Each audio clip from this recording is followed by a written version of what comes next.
Hey, my name is Audrey Weber. I'm from Lexington, Kentucky, and I'm a first-year music education student here, focused in the choral track. I really like the instant feedback that it gives you because it'll show you, like when you record it in, it'll show you exactly what notes you get right, what notes you get wrong, and it'll give you a score, like percentage-wise. So that's really helpful, especially if I'm focusing so hard on when I'm playing so that I can see, okay, this is where I missed it and that's where I need to work on. So the practice mode is really nice because it's not forcing you to keep moving. So you can really take your time and be like, okay, this is the note, and then it will only move on once you get the note correct. So that's really helpful just to learn exactly what fingerings.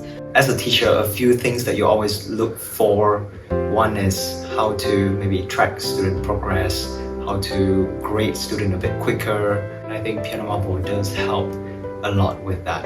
We use the learn mode a lot more often, or at least I do when I'm trying to first look at a piece, because it splits it up into, you can do minced or chopped, so it'll do like, okay, just the right hand, just the left hand, just this set of measures, and then it'll keep moving up, and then it also does it at 3 different speeds.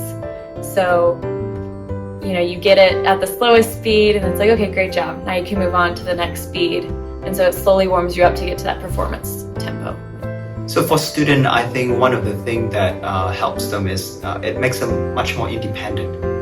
I think like as a music teacher, we like to think that traditional method, sometimes is always better. You need personal connection, all those things, verbal instructions. And it's true, a lot of the time, you always need that. But some of these technology, especially with group classes, it does speed things up. It makes our life as a teacher to arrange things, to grade things so much easier.